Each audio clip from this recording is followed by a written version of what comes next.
L'unité de lutte contre la corruption tient à saluer, encore une fois, toutes celles et tous ceux qui écoutent et qui regardent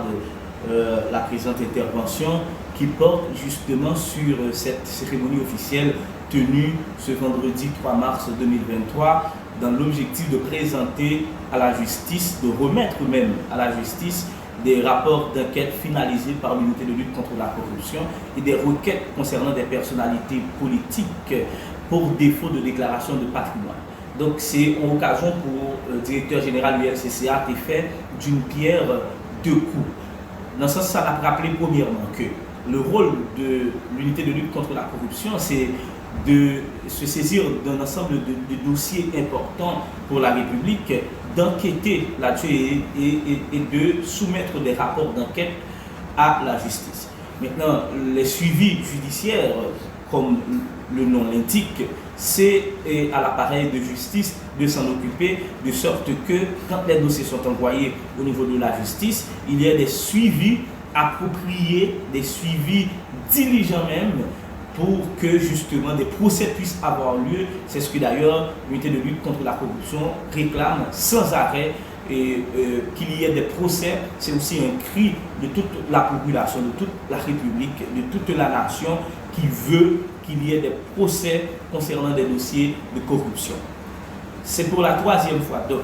que l'administration du directeur général, maître Hans-Jacques Ludwig-Joseph, en 2 ans environ, soumet des dossiers à la justice. Ça nous fait très exactement 29 dossiers soumis à la justice sous le leadership du directeur général maître Hans-Jacques Ludwig-Joseph. Aujourd'hui, nous avons remis à la justice 9 rapports d'enquête finalisés et 7 requêtes concernant des personnalités politiques pour défaut de déclaration de patrimoine. Concernant les enquêtes, les rapports d'enquête transmis aujourd'hui à la justice en présence du commissaire, du substitut du commissaire du gouvernement, maître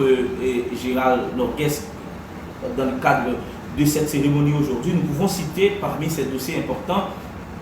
le rapport relatif aux violences exercées sur les agents de l'unité de lutte contre la corruption par les employés de l'administration générale des douanes AGD lors de la perquisition réalisée le 20 mai 2022. Le rapport d'enquête sur la location de véhicules par le bureau départemental de l'APN, port international du Cap-Haïtien. En cadre de cérémonie que l'unité de lutte contre la corruption a organisée aujourd'hui pour remettre à la justice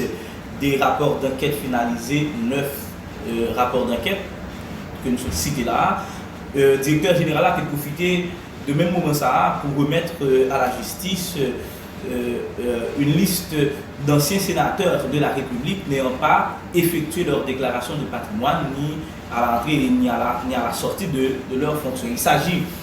de l'ancien sénateur Marcellus Naroum, l'ancienne sénatrice de la République Étienne Luma Dieudonné, l'ancien sénateur de la République Jean-Jacques Sauveur, l'ancien sénateur de la République Salomon Jean-Marie Junior, l'ancien sénateur de la République Fourcan Richard Lénine Hervé, l'ancien sénateur de la République Gélin Wilfrid et l'ancien sénateur de la République Joseph Hulot. La liste des anciens sénateurs de la République qui n'ont pas effectué leur déclaration de patrimoine ni à l'entrée ni à la sortie de leur fonction. Donc l'unité de lutte contre la corruption demande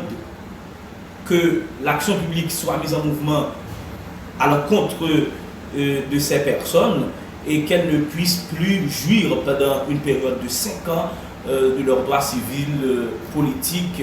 et de leurs droits de famille, c'est-à-dire qu'ils n'ont pas ni voter, ni candidat, ni potésam, ni témoin dans l'affaire civile ou bien dans l'affaire pénale, pour ne pas capable de jouir dans l'ensemble